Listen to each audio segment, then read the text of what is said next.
Before we proceed, don't forget to subscribe to The Holy Dream. He does anime, comic books, manga, reviews, movies, and much more.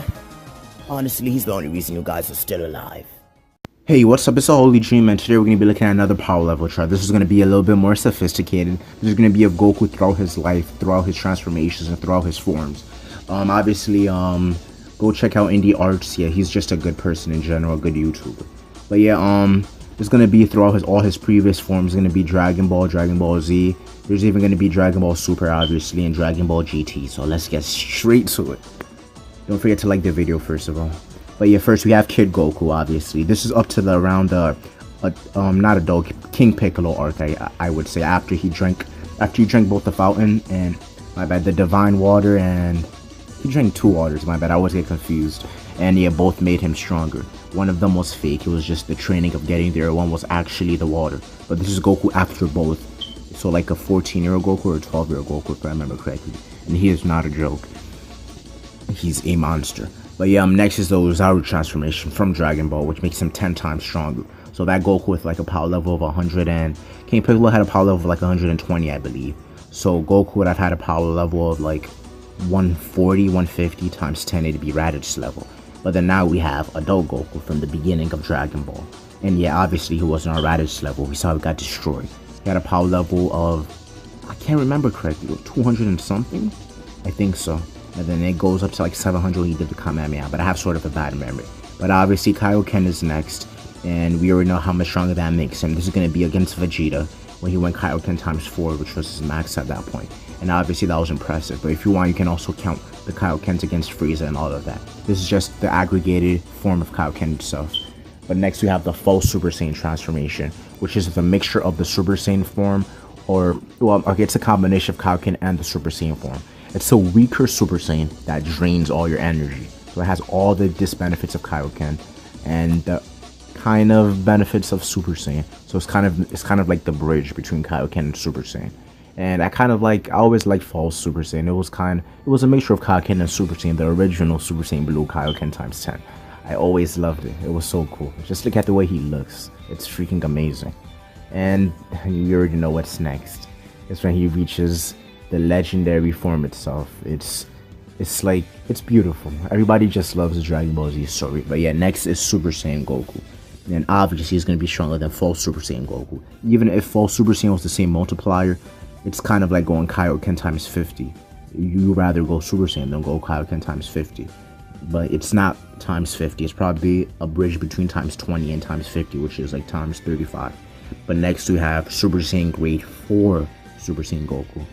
Obviously this is the Super Saiyan form that was above Grade 2 and Grade 3, which were already above Super Saiyan. Super Saiyan Grade 4 is not a joke. That arc, Goku was so smart, it was almost shocking. Where he went to, Trunks' form and Vegeta's form, and he's just like, no, this is too weak. I mean, this is too slow, this, not weak, too slow. I won't be able to hit my opponent. This is something Vegeta and Trunks couldn't really think about, and Goku just already had these forms in his back pocket, and he treated them like garbage. Goku really got my respect in that arc. It was beautiful. But yeah, next we have Super Saiyan Kaioken, or Super Kaioken. Even though it's non-canon, it's so awesome.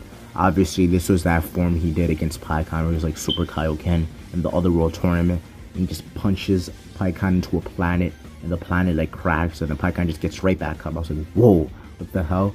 That's where I kind of started to let go of the fact that Pikkon basically killed Cell in Hell. I always used to hate that scene so much, but then I realized Pikkon took a Super Saiyan Kaioken hit like nothing, which is pretty impressive. But next we have Super Saiyan 2 Goku, obviously, which is 2 times his original Super Saiyan Grade 4 multiplier. People always say Super Saiyan 2 is 2 times Super Saiyan. It's not like that. It's 2 times mastered Super Saiyan. So it's not like Namek. If Namek Saga Goku went Super Saiyan 2, he wouldn't only be 2 times stronger. He'd be like fucking, like 3.5 times strong. Excuse me. But yeah, next is Super Saiyan 3 Goku, obviously 4 times Super Saiyan 2. And this, the graph, it seems like obviously it's not 4 times, but that's how it is. It's kind of like, it's an exponential graph. So just a small jump is already almost double of a person. But the thing is, the stamina decrease. That's why you see the arrow. It kind of messes up the power in general. So it's not really 4 times, it's 4 times and it starts decreasing. So like 3.9, 3.8 by the minute or second. in Dragon Ball logic. But in GT, we have freaking adult Goku. The first episode where he was fighting Oob, who completed his training. So basically Kid Buu or stronger in his base form like nothing. And that Goku was not a joke. Base form of Goku in GT is scary. And later on he does even more impressive feats in his base form, like fighting Super Saiyan Baby Gohan and Super Saiyan Baby Goten. And we already saw what the baby boost does to you, and they're in Super Saiyans. But yeah, Kid Goku obviously is gonna lower his power. I think they say by half in the books. And then we have Super Saiyan Kid Goku, obviously times 50. But graph wise it's like times 5 or 4. And next, Super Saiyan 2 Kid Goku. We saw that only once against General Rodo where he powered up. We have Super Saiyan 3 Kid Goku, and obviously 4 times stronger but can't handle it at all. And we have Great Ape or the Golden Uzaru. I hate it when people say the yellow Uzaru, that's nasty. Golden Uzaru sounds better. And obviously this is going to be 10 times Super Saiyan 3. People think it's 10 times Super Saiyan. It's 10 times Super Saiyan 3. And then obviously Super Saiyan 4 is right there, which is basically a Golden Great Ape that's suppressed. Kind of like a mixture between if the Great Ape kind of got condensed into a Super Saiyan. And that's how he would look. And it's very awesome. I just love Super Saiyan 4. Well, I mean, people always argue it's not. People always argue it is 10 times Super Saiyan 3. I think it's a little bit more, but that's beyond the point. Let's get straight to Dragon Ball Super. And who doesn't love Super? But yeah, in my opinion, I think Super Saiyan God is stronger than Super Saiyan 4 just due to a variable of stuff. Just the amount of he's in a power that he couldn't understand. He was destroying a universe while punching, while laughing.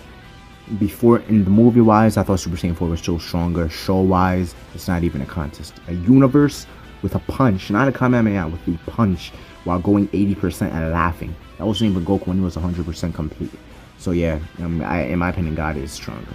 But now we have Saiyan Beyond God Goku, which basically, this was shown in the Resurrection F pamphlet in Japan. Basically, their new base form kind of has God Ki in it, but it's not just like Super Saiyan God, basically. It's a little different.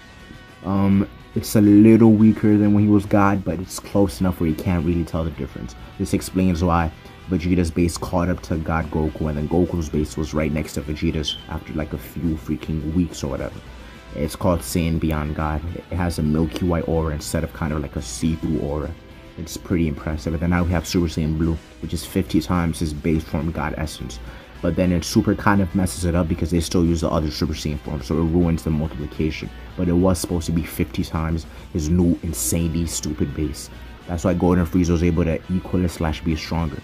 He had a 50 times multiplied transformation, not a 200,000 times multiplied, which obviously makes more sense. But then now we have the Super Saiyan form, so is it diluted or what? Why is Blue so strong in the Super Saiyan 3? Wow, this is 50 times his new base. It's confusing. But next, obviously, we have Super Saiyan Blue Goku, which is gonna, well, my bad, not Super Saiyan Blue Goku, Super Saiyan Blue Kaioken times 10 Goku. And there's a big difference between when Goku uses Super Saiyan Blue Kaioken and Super Saiyan Blue Kaioken times 10. Super Saiyan Blue Kaioken, you see both auras. His hair is still blue / greenish, and you see the red aura around. When he goes Kaioken times 10, his hair is completely white. His body is red, bloodshot red. His clothes are bloodshot red, and his shoes are purple and his belt is purple due to the blue and red mixture. So it kind of, there's a big difference. But yeah, next is Goku's new Limit Breaker transformation that's gonna happen at the end of the tournament. Obviously, this is not the complete look. We don't know how it will look like, but from what we've been seeing, this is probably what it's gonna look like. In the poster, we saw that his shirt was off. In the freaking poster, we saw his hair was kind of bluish, blackish. And in the beginning of the intro, we see him peek, and his eyebrows are still red, and he cuts it off, and he's in his base form while his aura is still up. So this is an aggregation of his forms. But yeah, it's just, I can't wait for that fight between him and Jiren. It's gonna be one for the books. I think they can't top this arc in Dragon Ball Super. They might as well end it here. It wouldn't be smart for them to actually try to make a new arc after this. So it's just not gonna have as much power and meaning as a tournament of power. Dragon Ball started with tournaments. That's where it started getting this popularity. Let's end it with the tournament. This is gonna be better than them ending it with, I don't know, Frieza having that one day to get his revenge or whatever. He should be smart. In the manga, we have Mastered Super Saiyan Blue, which is basically like Kaioken Super Saiyan Blue. It hurts him, but it's more pure, it's more natural. He was able to fight Merge somehow, so that says something.